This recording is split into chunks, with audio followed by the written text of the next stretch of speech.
Halo semuanya, perkenalkan, nama aku Siti Fadagatina Sesu, kalian bisa panggil aku Fatin, aku dari kelas 3 SIPA dengan NPM 2431182. Jadi hari ini aku bakalan menjelaskan penerapan corporate governance di Indonesia. Jadi di sini studi kasusnya aku ambil dalam contoh Bank BNI. Bank BNI ini termasuk salah satu contoh yang baik dalam corporate governance. Kita bahas nanti yaitu adalah definisi GCG, pentingnya manajemen dan proses bisnis, profil perusahaan, studi kasus, penerapan good corporate governance di BNI, hasil dampak positif bagi BNI, prinsip GCG, penerapan prinsip GCG, contoh penerapan GCG, tantangan dan solusi, kemudian yang terakhir kesimpulan saran, pelajaran yang didapat, dan closing. Jadi menurut OJK, yaitu adalah struktur dan mekanisme perusahaan agar dikelola transparan, bertanggung jawab, independen, dan adil. Menurut OECD, hubungan antar manajemen Dewan Pemegang Saham untuk mencapai tujuan perusahaan. Menurut teori umum, adalah proses dan kebijakan untuk menjalankan perusahaan secara etis, bertanggung jawab, dan berkelanjutan. Kita masuk ke profil perusahaan studi kasus, yaitu Bank BNI. Nah, Bank BNI ini, sebelumnya kenapa aku ngambil Bank BNI? Karena Bank BNI ini dia jadi contoh untuk perusahaan-perusahaan lainnya dalam menerapkan GCG ini. Terus dia contoh yang bagus di corporate governance. Jadi Bank BNI ini namanya adalah PT Bank Negara Indonesia atau singkatannya BNI. Statusnya ini bank milik negara atau BUMN. Pertama kali Bank BNI ini itu milik pemerintah setelah kemerdekaan Indonesia. Didirikan 5 Juli 1946. Jadi usianya tuh lebih dari 75 tahun. Untuk layanannya di sini ada retail dan korporasi UMKM. Untuk kinerja dan jangkauannya, asetnya BNI itu lebih dari 1.000 triliun pada tahun 2022. Jaringan ribuan kantor cabang di dalam dan di luar negeri, layanan digital yang menjangkau seluruh lapisan masyarakat. Untuk kedudukan di pasar modal, di sini BNI itu tercatat di Bursa Efek Indonesia, kode emiten BBNI. Peran strategisnya yaitu ini yang tadi aku bilang, jadi contoh penting penerapan good corporate governance, mendukung pembangunan ekonomi nasional, menjaga kepercayaan nasabah, pemegang saham, regulator, dan stakeholder lainnya. Di sini BNI yaitu ada 3 penerapan good corporate governance di BNI. Yang pertama, struktur tata kelola, yaitu berupa rapat umum pemegang saham, dewan komisaris, direksi, komite pendukung, yaitu ada komite audit, manajemen risiko, nominasi, tata kelola. Gitu. Terus yang kedua, kebijakan internal. Di situ ada pedoman etika perusahaan, anti korupsi, dan pengawasan internal, berarti evaluasi cara berkala. Yang ketiga, program etika bisnis dan keputusan.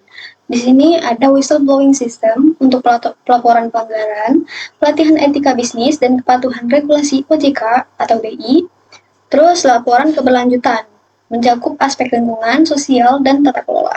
Nah, dari corporate governance tadi itu memiliki dampak positif nih. Dampak positifnya yaitu BNI menerima banyak penghargaan GCG, salah satunya itu dari Indonesian Institute for Corporate Directorship, terus diakui sebagai salah satu bank BUMN dengan praktik tata kelola terbaik di Indonesia, menjadi contoh bagi perusahaan lain dalam penerapan GCG. Nah, kita masuk ke prinsip GCG. Prinsip GCG di sini ada 5. Jadi sebelum kita masuk penerapan di Bank BNI, kita perlu tahu dulu prinsip GCG yang 5 ini ada transparansi, yaitu informasi perusahaan disampaikan dengan jelas, accountability, direksi dan manajemen bertanggung jawab atas keputusan dan kinerja perusahaan. Yang ketiga, responsibility atau tanggung jawab, yaitu perusahaan mematuhi hukum, regulasi, dan standar etika bisnis. Yang keempat, independence atau perusahaan itu harus dikelola secara mandiri tanpa tekanan dari pihak yang berkepentingan. Yang kelima adalah fairness. Fairness yaitu berarti perlakuan adil semua stakeholder termasuk pemegang saham, karyawan, nasabah maupun masyarakat. Nah, di sini BNI itu menerapkan GCG-nya yang tadi prinsipnya. Nah, untuk di transparansi, BNI itu menerapkan informasi disampaikan tuh tepat waktu, jelas, akurat, dapat dibandingkan, mudah diakses. Contohnya tuh itu mereka tuh ada website BNI. Nah, di situ informasi mencakup visi misi, strategi, komisi keuangan, struktur pengurus, tetap menjaga kerahasiaan bank, jabatan, dan hak pribadi sesuai aturan. Kebijakan bank harus tertulis dan dikomunikasikan kepada stakeholder. Nah, untuk contohnya Bank BNI ini tuh rutin membuat laporan tahunan yang bisa diakses publik. Nah, seperti di website itu kan. Nah, terus laporan ini tuh mencakup kinerja keuangan, manajemen risiko, strategi bisnis, dan kontribusi sosial. Akuntabilitas, sasaran usaha dan strategi dapat dipertanggungjawabkan, menerapkan check and balance system, ada ukuran kinerja, reward, dan punishment. Semua organ kompeten memahami perannya dalam GCG. Di sini Bank BNI itu menerapkannya terbukti. Mereka mendapatkan penghargaan Business Judgment Role, Good Corporate Governance, dan Anti Korupsi. Penghargaannya juga ada Best Overall GCG dari IICD.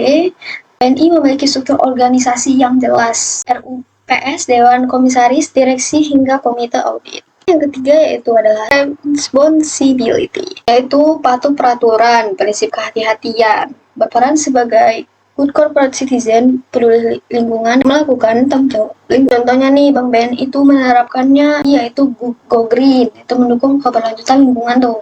Nah, terus berperan aktif dalam korporat sosial, program pendidikan, lingkungan, dan UMKM. Selanjutnya ada independence, yaitu bebas dari dominasi benturan kepentingan dan intervensi pihak luar, mengambil keputusan objektif dan profesional tanpa tekanan. Kebijakan anti konflik of interest, keputusan strategis diambil secara profesional tanpa pihak eksternal. Yang terakhir adalah fairness.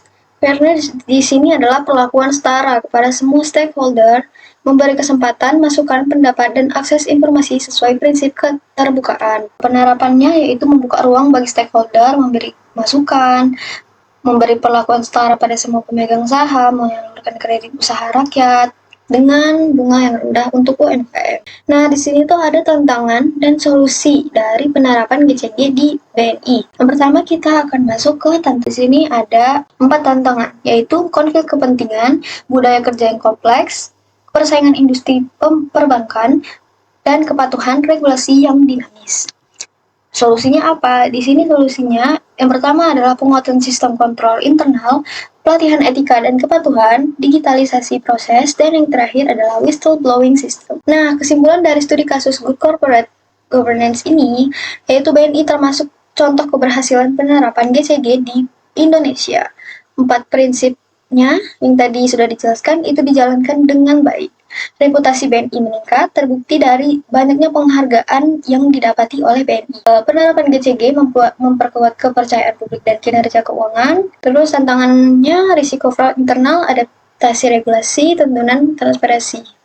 Sarannya untuk Good Corporate Governance BNI ini itu perkuat pengawasan internal berbasis teknologi AI atau big data, terus meningkatkan transparansi akuntabilitas meskipun sudah baik tapi ditingkatkan kembali, terus melakukan edukasi GCG bagi seluruh karyawan bukan hanya manajemen, terus optimalkan komunikasi dengan stakeholder melalui forum dan publikasi digital, dan yang terakhir siap menghadapi regulasi baru. Pelajaran yang bisa diambil adalah GCG meningkatkan kepercayaan stakeholder, transparansi akuntabilitas membuat investor, nasabah jadi semakin percaya pada perusahaan, implementasi praktis anti-fraud, tata kelola yang baik tidak hanya mematuhi regulasi, tapi juga meningkatkan kinerja, reputasi, dan daya saing jangka panjang. Baik, itu saja yang saya sampaikan, semoga bisa dipahami. Sekian dari saya, terima kasih.